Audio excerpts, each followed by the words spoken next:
met a gypsy. Dude, My Bike's Too Lit. That song really just, it took off. Crazy, you know? dude. Like way more than I ever thought it was going to. Yeah. Like at first I was kind of like, so I made the song in a night. No way. Yeah. So like one of the things about music with me is like sometimes it'll take 6 months. Yeah. Sometimes it'll take 3 months. I wrote My Bike's Too Lit in probably 4 hours and wrapped the whole thing in another 2.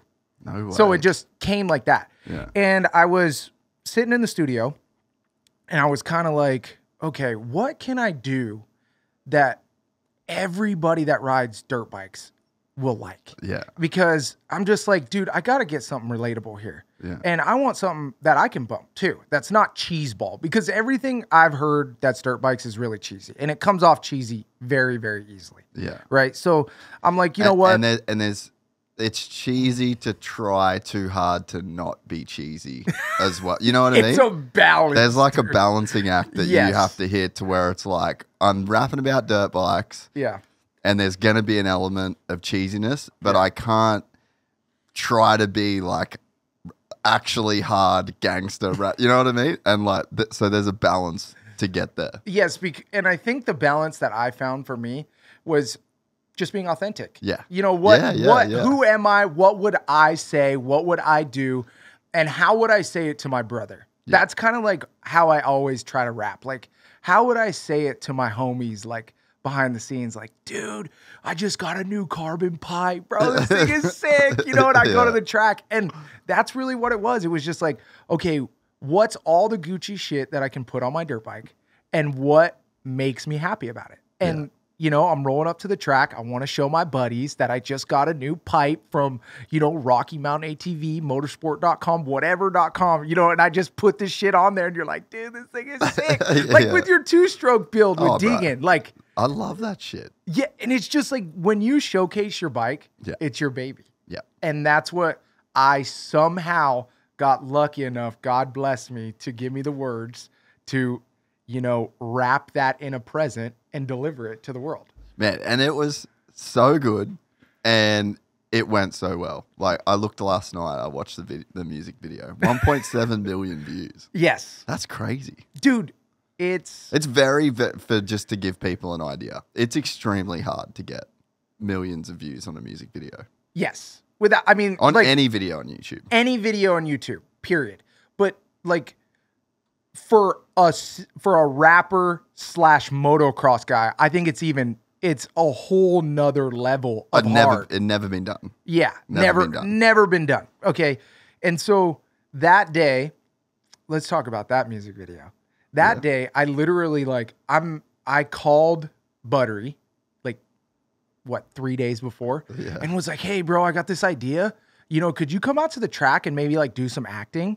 You know? And he was like, "Yeah, I guess." And that was kind of like right when Buttery was starting to blow up. Yeah. You know, and I was like, Good okay. timing on that. Yeah. And I was like, okay, cool. Yeah, that Buttery's the guy.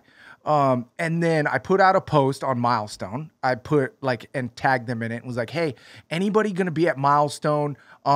Kids, anybody who wants to be in a music video, I'm going to shoot a music video. And so I get to Milestone, and of course that day it's 107 degrees. It looked hot as balls. 107 degrees. And the outfit that I chose, bro, full sweatpants. You know, because I had to look gangster. You know, you don't look cool unless you got some oversized clothes on with a chain, whatever. So I had to do that. So it was 107. But dude, Buttery did so good. I mean, dude, the dude should be in Hollywood. He's a natural born actor. Yeah. No cap. That was first take. Like I was laughing in the background. Buttery was locked in on character. Dude, this dude's like Leonardo DiCaprio. Like he's been like in character for the last 3 days. Don't talk to me. Don't, you know, he's got the blinders on. Just he's straight like Daniel Day-Lewis spec.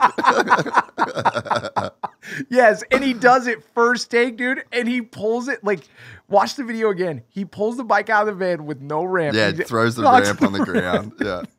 And then he dents the tailgate on his van that he just got like 3 days ago and drops the bike out and then just lays it on the ground. And oh man, Oh, that couldn't have went any better. Yeah, it was so cool, dude. It was cool. What you guys did and pulled off, eh?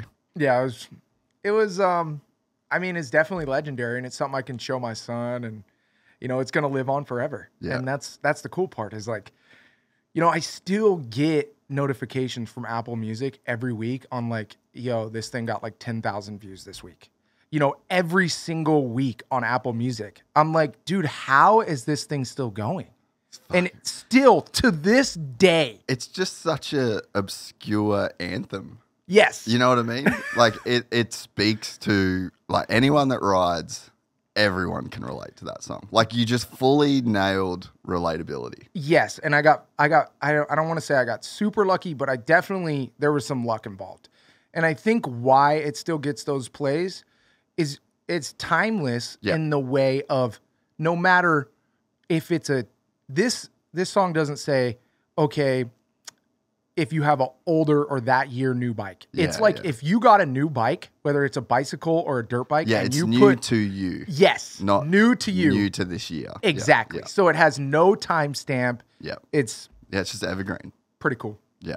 So what inspired you to be like a rapper in the first place? Like it was obviously just like a passion, hobby, because you leveraged it to the perfect amount in your riding career.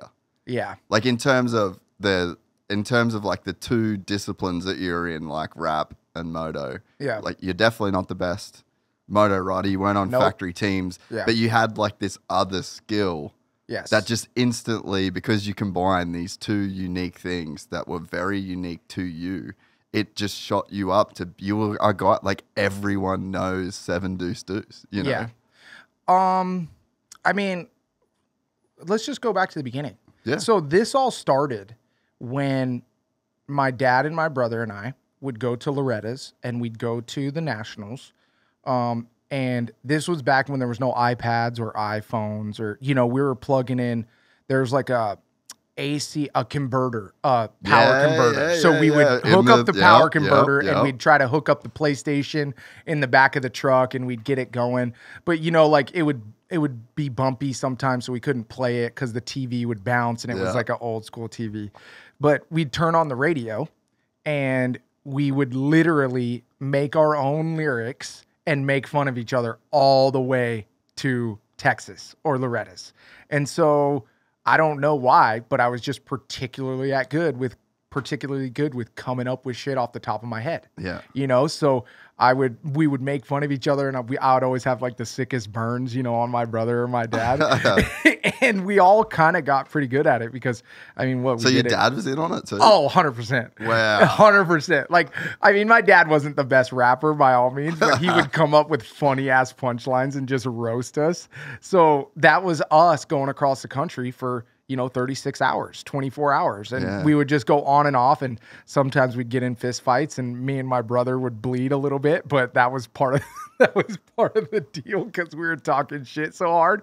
But that's where it all kind of started. Man, that's a beautiful way to start something. Right? Yeah. And so like, what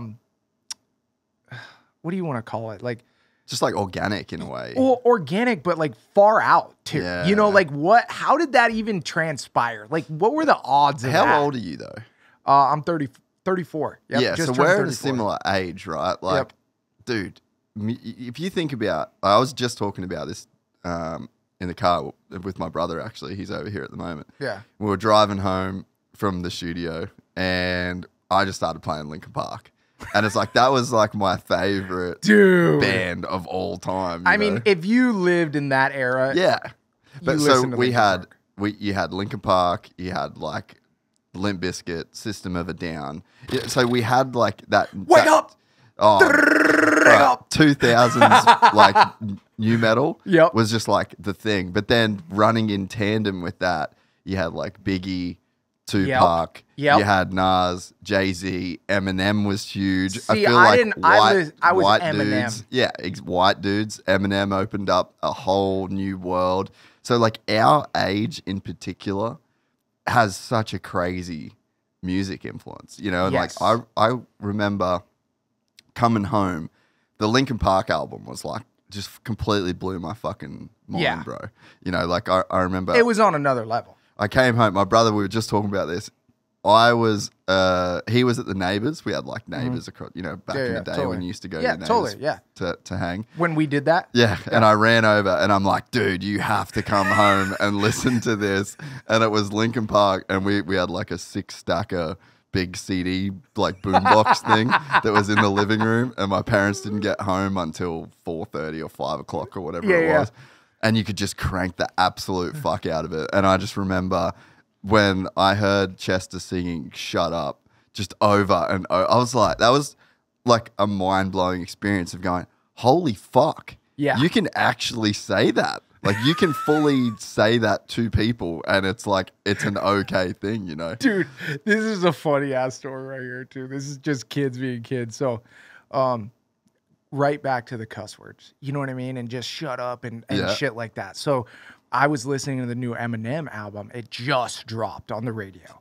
And this is where, you know, this is right in the midst of me starting to become like a freestyle rapper, dirt bike rider. Because I was like, you know, this white boy that tried to freestyle rap all the time. Because once we started doing it riding, I was like all over it. Yeah. You know, I didn't tell anybody, but, you know, in the car with my mom and my brother, I would do it all the time. Yeah. But so I heard Eminem on the radio, and it had no cuss words. And I was like, oh, sick. It's got no cuss words, right? So I went to the Walmart store, and we were at Walmart, and, you know, I snuck some shit into the cart while my mom wasn't looking. Yeah. And I grabbed the explicit one because I was like, oh, this one might not have that many cuss words on it. Right. And I threw it in the cart. And we go down the road, and I blare the first song, and my mom's like, this doesn't have any cuss words, and it does it. And it fucking first line, Eminem was dropping like the gnarliest thing. And somehow my mom let me keep that CD, and I played it every single day, dude. Epic. The best. Like, the best. I'm so glad that our generation got those experiences. It really did change a lot. It's life-changing, dude. Yes. Like, to be able to have someone like Eminem to speak their mind like they did and like not give a shit it's probably why I cuss so much nowadays. If you enjoyed this content, please like and subscribe. And to listen to the full 3-hour podcast, search Gypsy Tales in your favorite podcast platform or click the link in the description below. Gypsy Gang.